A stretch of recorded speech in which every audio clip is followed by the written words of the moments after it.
안녕하십니까, 정기태입니다. 왜 당장 금리를 내려야 하는가, 이 주제로 말씀을 드리겠습니다.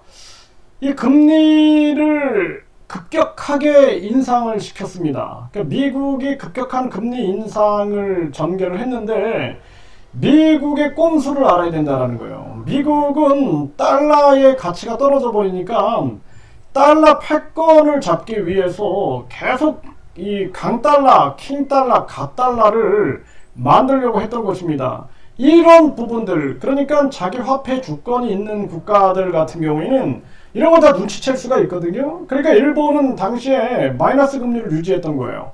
중국도 계속해서 중국, 러시아라든지 인도라든지 자기들의 화폐 주권을 강화시키기 위해서 브릭스라는 미국의 달러 패권에 저항하기 위한 그런 자기만의 그 화폐 주권들을 위해서 노력을 해왔다라는 것입니다. 급기야 이 아세안 지역의 국가들 같은 경우에는 자국의 화폐를 직거래하자. 그러니까 예를 들어서 한국과 인도네시아가 거래할 때 하나와 인도네시아 돈을 가지고 거래를 하자 해가지고 화폐 주권을 추구했다라는 것입니다. 그런데 한국 같은 경우에는 미국이 급격한 금리를 인상을 시키니까 주권이 없는 거예요. 주권도 없고 아무것도 없이 그냥 이창용이가 한국은행 총재죠. 이자가 그냥 IMF 간부 출신으로서 미국 눈치만 보고 미국만 따라간 겁니다. 제가 이거 보면서 완전히 이거는 화폐 주권도 없고 이 사람들이 금융 주권이나 경제 주권이 있는 자들인가 라는 생각을 안 할 수가 없었다라는 것입니다. 그래서 제가 이창용 한국은행 총재를 해임시켜야 된다라고 강력하게 말씀을 드렸던 거예요.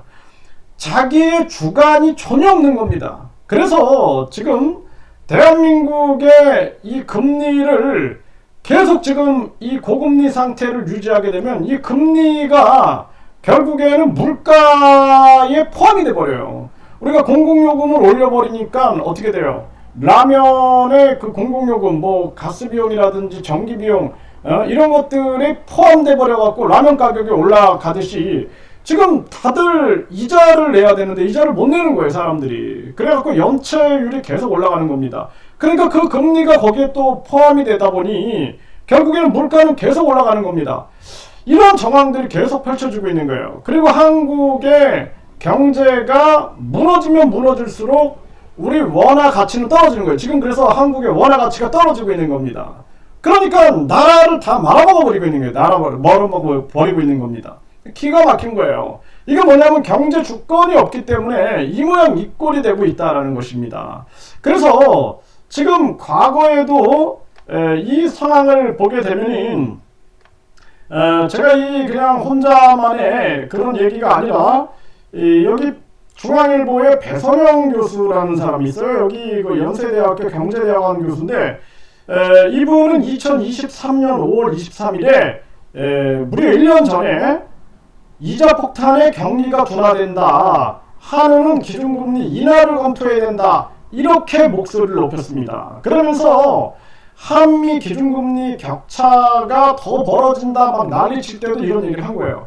상관없다라는 거예요. 가장 중요한 것은 우리나라 경제를 살려야 된다는 거예요. 경제를 살려야 되고 미국은 지금 경제 기현상이 일어나고 있죠. 미국 같은 경우에는 강달러를 만들면서 각종 경기 침체가 올 수 있으니까 메이드 인 아메리카 정책을 쓰면서 미국에서 생산, 소비, 투자를 늘려달라. 해외 기업들, 뭐 한국의 삼성, LG, SK, 바이오생명과학 미국에 와서 투자해라. 이렇게 얘기를 했단 말이죠. 그러니까 미국 같은 경우에는 뭐 고용도 좋고 뭐 소비도 괜찮다라고 하는 거예요. 그런데 이상한 현상이 벌어집니다. 금값이 올라가고 있고 금값과 달러는 반대거든요. 그런데 지금 강달러를 막 유지를 하고 있는데도 불구하고 금값은 올라가고 있고 비트코인도 올라가고 있고 이런 현상들이 나타나고 있다는 것입니다. 그러니까 지금 이 기형적인 경제 상황을 미국의 연준, 그 연준이라는 것은 사기업 은행 연합회예요. 사기업 은행 연합회. 이자들이 쥐고 흔들고 그 뒤에는 투기 세력들이 있겠죠. 이들이 꾸미고 있는 세상에 왜 세계가 놀아나냐라는 것입니다. 가장 중요한 것은 한국 경제를 살려야 되는데 한국 경제가 무너지면 무너질수록 이제 그게 가장 큰 문제가 된다. 이렇게 지금 이 배선영 교수 같은 경우에도 이 당시에 이런 얘기를 하고 제가 영상에서도 많은 얘기들을 해왔어요. 네, 그래서 지금 지금 상황들을 보게 되면 UN 같은 경우에도 과거에 2022년도에 내가 이때부터 이 영상을 많이 올렸었는데 2022년도에 유엔은 금리 인상 중단을 촉구했다라는 거예요. 횡재세 등으로 물가 잡아라 이렇게 외쳤죠. 반대적 얘기를 했습니다. 연준은 사기업 은행 연합회다라는 걸 생각을 해야 돼요. 이 공익적인 차원에서 유엔이 했던 얘기는 뭐냐면 인플레이션이 공급 측면의 문제에서 비롯된 것인데 수요를 억제하는 금리 인상으로 잡을 수 없다라고 지적을 한 것입니다. 그러니까 공급에 문제가 생겼는데 예를 들어 경제가 활성화돼가지고 물가가 올라갔다 그러면 금리를 올려야 돼요. 그게 아니라 공급에 문제가 생겼기 때문에 이것은 공급으로 풀어야 되는데 마치 수요가 늘어난 것처럼 금리를 올린다? 기형적인 경제 상황이 온다라는 것이죠. 이거를 이때 지적을 했던 거예요. 저도 이 영상을 통해서 이 문제를 계속 얘기를 해왔던 것입니다. 그러니까 이창용이 이런 얘기를 합니다. 사과값 금리로 잡을 문제 아니다. 사과값이 올라가는데 이거 금리를 못 잡는다는 거예요. 수입 고민해야 된다. 이게 뭐예요? 공급망을 확대해야 한다. 이런 얘기죠. 공급망을 확대해야 한다. 바로 이 문제다라는 거예요.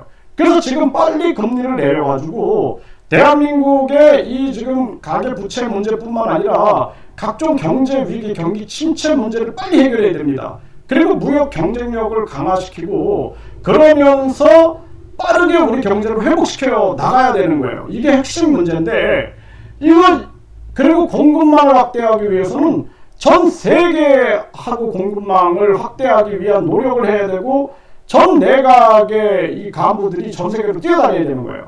그리고 나서 우리 원화의 확대를 높여야 된다. 원화 직거래를 시행해야 한다. 이런 부분을 제가 계속 말씀을 드렸던 것입니다. 이창용이 딱 얘기하잖아요. 이 얘기 뭐예요? 사과값 금리를 못 잡는다. 공급망이다라는 거예요. 공급망. 이거 이창용이 진실을 얘기해야 할 때가 왔다라는 거예요. 이창용이 무슨 생각으로 이렇게 끌고 가고 있는가. 저는 이자의 판단에 대해서는 절대로 공감할 수 없다. 도리어 이 지금 배선영 연세대 경제대학원 교수 이 말이 굉장히 저는 날카로운 현실적 감각을 가지고 얘기했다. 금리를 인하해야 한다라고 이미 1년 전부터 얘기했다라는 것입니다. 이거 제가 계속 말씀을 드려왔죠. 네, 그래서 우리나라 지금 보세요. 올 들어 9개 건설사가 부도가 나고 자진 폐업 1000개 이런 상황으로 몰려가고 있고 고금리 고물가 금리가 올라가고 이 물가에 이 금리가 반영이 되고 있는 거예요. 거기에 경기 침체가 오고 있으니 이 파산 중소기업 올해 40% 증가되고 있다. 이런 상황들로 몰려가고 있다는 것입니다. 나라 살림은 적자가 87조, 실제로는 110조다. 이렇게 얘기를 하고 있고 작년에 나라 살림 적자 87조, 국가 채무가 1126조다라는 것입니다. 경기 침체 앞엔 장사 없다. 의사, 변호사도 연체 늪에 빠지고 있다는 것입니다. 그래서 유엔이 경고할 때 2년 전부터 제가 계속 얘기했어요. 급격한 금리 인상 안 된다. 급격한 금리 인상을 정리하면서 미국은 각종 대비책을 가지고 다른 나라를 이용해가지고 이웃나라 거지 만들기를 했는데 일본은 화폐 주권이 있기 때문에 속지 않았죠. 그러니까 마이너스 금리를 유지하면서 상황을 계속 살펴왔던 것입니다.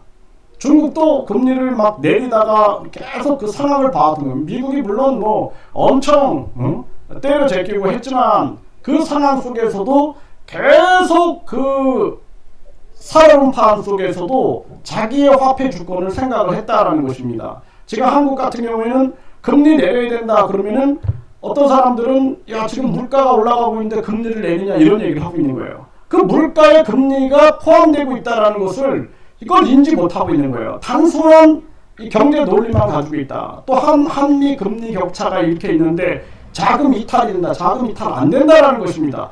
도리어 한국 경제가 폭망하면 그때 자금 이탈이 일어난다라는 거예요. 지금 달러가 아닌 금으로 쏠리고 있다는 거예요.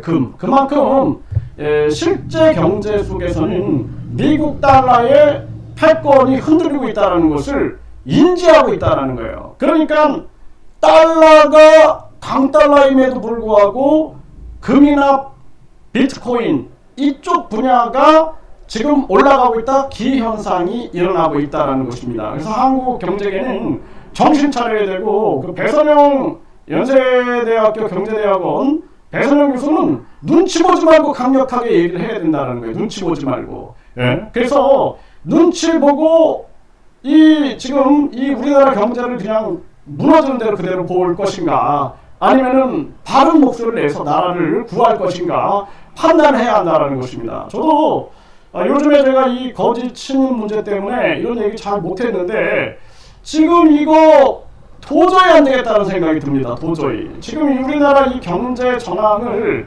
미국, 연준과 더불어서 러시아, 중국, 인도의 흐름 속에서 어떻게 우리가 이걸 대처해야 할지를 판단을 못하고 있는 그런 정황이에요. 그래서 내가 전에도 작년에 아세안 국가를 방문했을 때 깜짝 놀랐다고 했잖아요. 코로나 전에 그 쌀국수, 대학가에서 쌀국수 한 그릇이 우리 돈으로 1,000원이었는데 가니까 그대로 1,000원인 거예요. 1,000원, 1,250원, 1,250원, 1,000원 딱 그렇게 하고 있는 것입니다. 물가가 오르지 않은 거예요. 고급 커피 한 잔이 딱 그 750원 정도, 그 정도를 딱 유지하고 있는 거예요. 그래서 이 사람들이 살아갈 수 있구나라는 인식을 했다. 그들은 보면은 이미 미, 중, 러, 인도 이런 패권 속에서도 자기들의 주권을 위하여 끊임없이 이 자기들의 자국 통화에 대한 직거래를 외치고, 그러면서 자기들 나름대로의 그 소비 패턴이라든지 이런 것들을 지켜나가면서 했는데, 지금 한국은 완전히 지금 1류대, 2류대, 3류대, 지방대 해가지고 지방 다 무너지고, 농업, 축산업 다 무너지고, 결국에는 기후위기 속에서 이제는 이런 식료품들, 또 농산물 이런 물가가 막 올라가고 나라가 아주 위기 속으로 빠져드는 그러한 상황입니다. 그래서 한국은 당장 금리를 내리고 우리 경기 침체를 막아내면서 경제를 살려서 무역 경쟁력을 높이고, 그리고 공급망을 확대해야 한다. 그리고 앞으로는 원화 직거래를 통해서 이 화폐 주권에 대한 개념을 가지고 움직이지 않으면 안 된다라는 것을 분명하게 말씀을 드립니다.